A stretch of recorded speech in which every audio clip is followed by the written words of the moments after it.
And good evening, and welcome to the Coach DJ Mars Show. Sitting here with Coach. Coach, big victory coming off of a 51-30 win over Yellville Summit on Friday night. Once again, third quarter, 1:33 left. Y'all went on a 29-0 run, and from the third quarter on to the fourth quarter. Talk about it, Coach. Yeah, did we, finally were able to get some stops on defense. They held the ball a long time in the first half, and we were super efficient on offense with the exception of one drive and where we had a turnover. We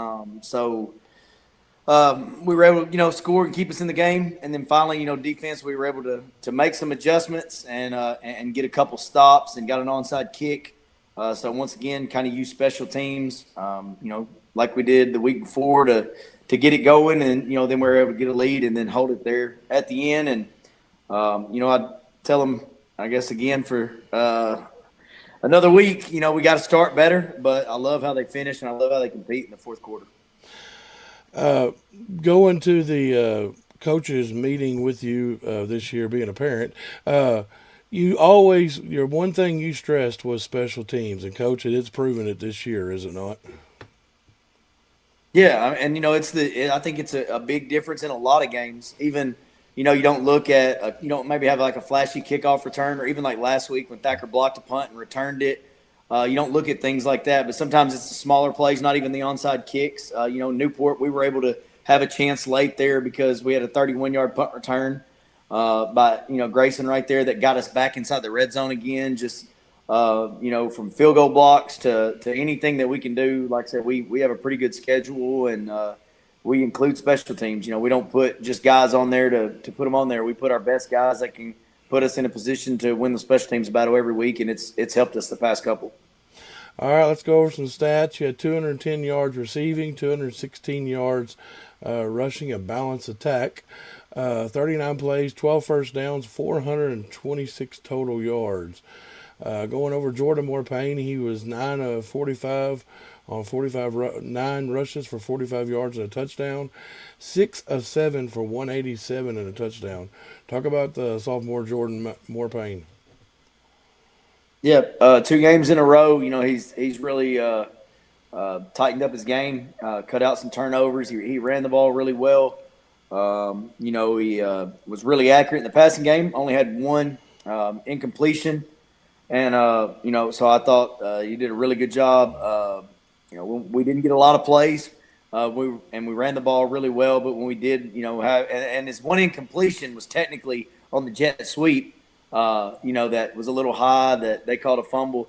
That was his only incomplete pass. So pretty much every time throwing the ball downfield, he was perfect in that aspect and getting the ball out to our guys in space and letting them go make plays.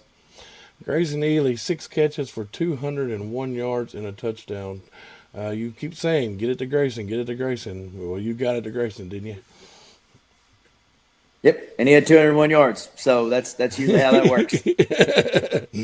Bryson Thacker had 5 rushes for 69 yards and 3 touchdowns. Talk about Bryson coming around that corner.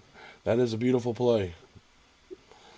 Yeah, and he and here's the real stat of that, because a couple of those, the only thing that stopped him was the end zone. He had 5 carries and 60 yards or whatever, but he went well over 100 if he'd had more field to run in. And he touched the ball 7 times and scored on 5 of them because he got 2 2-point conversions. And that was the first thing I said on Tuesday, and every coach said it, and we agreed. Like, he's got to have more touches as well. Good things happen when the ball is in his hand. He's averaging close, almost right at 13 yards a touch, whether it's a rush or a reception. So, he's got I think he's right at about 8 touchdowns on the year total, 1 deep, 1 on special teams. So, he also had 11 tackles, playing really good ball right now. And, it's just a junior, so that's the good things to come for him. Eli Hartman had 18 rushes for 102 yards, 2 touchdowns. You said it last week. You like watching him run. He ran real good this week, too. Very physical. And those are, like I said, 102 yards on 18 carries. And, we probably do need to go back through and really calculate some yards after first contact, because I guarantee it's well over probably 50% of them where he is just, like I said, running really tough and finishing runs, falling forward, and it's a good guy to have on your team. Oakley Smith had one catch for 9 yards, but he also had another onside kick recovery. Talk about Oakley. Just, he's going to do whatever we ask him to do.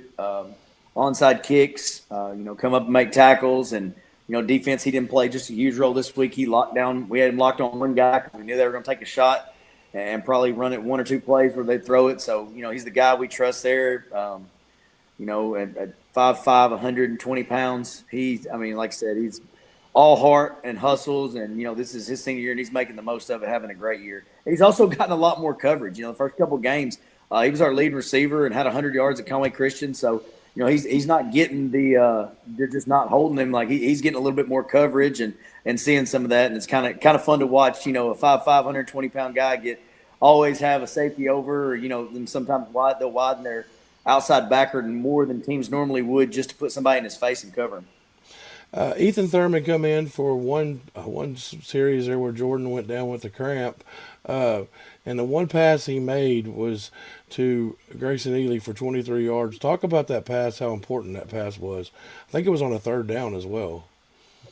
It was, yeah. And that's one thing that, I said after the game, because we kind of switched Thurman around and we put him at a kind of our strong safety and kind of rolled him down in the box. Well, they ran, their quarterback was hurt, so they changed some things they did. They ran a lot of two tight end. And one of the adjustments we made is we had to take a DB off, and we put like a bigger body lineman. We put McThorne in on their tight end to try to be able to play that six technique and play it true. And by doing that, it'd take Thurman out, so he didn't play very much. And I several times over there, I was like, "Hey, you didn't do anything wrong. It's just the person." He's like, "Coach, we're good. Yes, sir. Like, let's just go win." And then Jordan cramps, and he comes in and. He's left-handed. We still sprint out to the right on third down, and he puts the ball exactly that's one thing that I was very proud of him. Where a lot of kids could have sold up. I'm not getting to play. I'm not getting to do as much, and he just comes in and moves the offense, and we eventually score on that drive. With him at quarterback, which we know that we can do. He's good enough to play there. If there was any other team, with that quarterback competition, he starts for them, and but been huge for us on defense. And and a very selfless guy, so I was super proud of him. All right, we're going to talk about Madison Harnick. She was 3 for 3, but now she's 15 for 15 since Gentry, Coach. Since the block at Gentry. Talk about Madison. Yeah, and that's been her only miss, and that's kind of I think how she wants to put it. I think last year she finished right around 80% on extra points.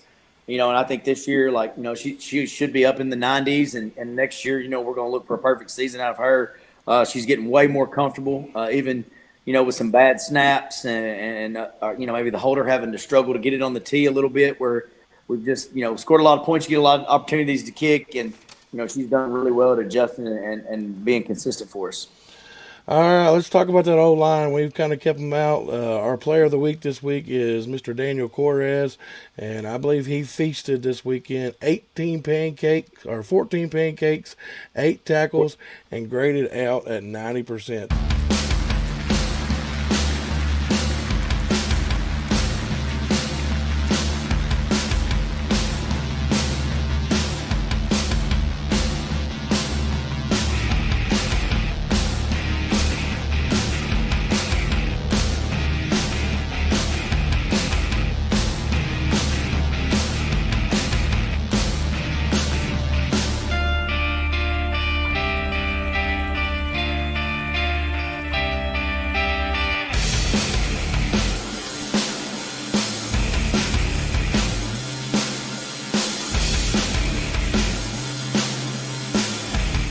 Talk about that O-line and Daniel Correz. Yeah, we're running the ball really well behind those guys. They're executing at a high level. They're great. I mean, this is probably one of the better years we had. We're just like, being able to adjust, teams doing different things, and they can make the calls and get it right with two seniors on the outside. And then, we always forget that Jeremiah's just a sophomore because, he has the mentality of a senior as far as his understanding for O-line and O-line play, and him right there beside Danny, and Tripp being a 2-year starter, and Dakota in there, and Cash on the edge. I mean, those guys, they're like I said, they're playing really well right now. And as long and no sacks, all those passes we didn't really we didn't get flushed very much. They did a great job protecting the quarterback, and Dan. I mean, there was a lot of pancakes, but I think Danny with 14, that's probably the most I've ever seen in a game, and a couple of them were well downfield, just finished blocks. He's really stepped that part of his game up. He's always been really good at pass pro and really added to his run blocking this year and been really good for us. All right, we'll flip over to the defense. Yellville Summit rushed for 279 yards, and they only had completed, I think, 2 or 3 passes for 14 yards. So that's going to mean a lot of tackles. Kyler Locke, 13 tackles. Bryson Thacker, 11 tackles. Eli Hartman, 10 tackles. Michael Mathorn, 10 tackles. Jeremiah Green, 8. We already talked about Daniel Correz with 8. Tackles for losses. Kyler Locke had 2. Daniel Correz had 2. Mike Mathorn had 2. Dakota Johnson had 1. Who's number 78? I can't remember it off the top of my head. Cash Hayes had 1. Kyler Locke had, or Keelan Locke had 1. Bryson Thacker and Eli Hartman. Talk about that defense. They were getting frustrated because it's all they were doing was running the ball all night. Yeah, and we knew it was going to be tough. They come off the ball, and I mean they're like I was telling everybody, they're much improved, and that run and 34, like he didn't get tackled falling backwards.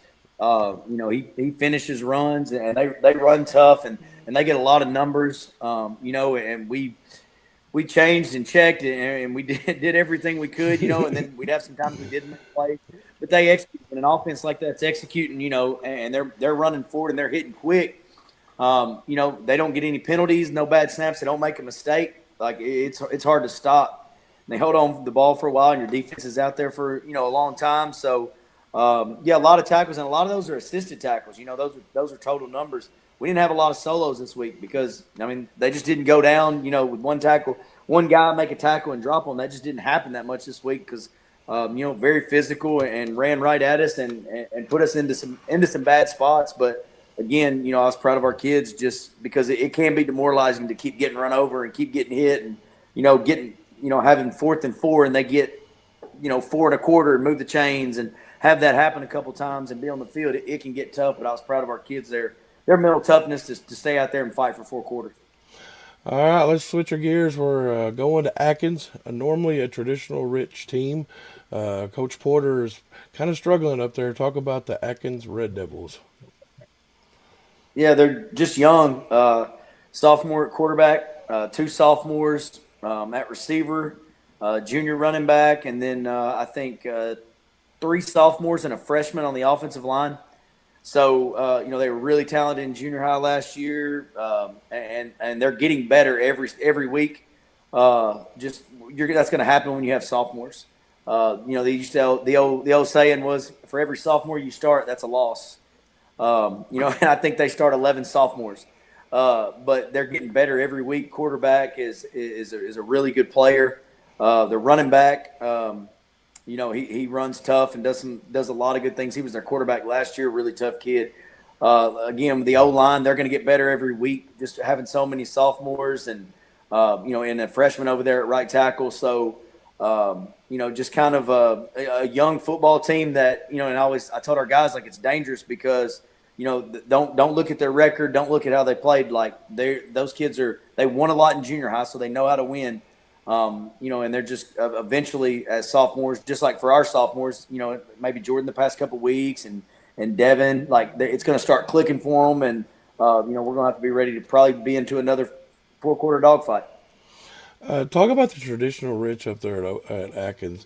It's kind of like a Newport, I guess you could say. It's really traditional rich up there. Yeah, no, it is. It's a football town for sure. And like I said, they're just going through a down cycle. I talked about their staff last year. Like, it was probably one of the best coaching jobs because they had like 17 kids, where a lot of people would have went 8-man and folded up shop and just, said, well, we're not going to do – like, they showed up ready to compete in every game. They didn't win a game, but they fought. I mean, get kids motivated and ready nowadays when you don't have very many bodies. I think that's a tremendous job, and they've won a lot of games there. We're going to go play Coach Sorrell Stadium. And he's won a lot of games there, and they've got a coach on staff that's probably one of the best running backs to ever come out of there, and has all the records. He has records at UCA, so just it'll be a packed house. I think they 0-7, but it'll be packed, and they love their football in Atkins, and it's like I said, they while they're down just a little bit now, like their coaching staff is really building it, and it's coming for them. So we're going to go into a place maybe not quite as crazy as Newport was year before last, but very similar for sure. All right, Coach. We'll be on air at 6:45. Thank you for your time.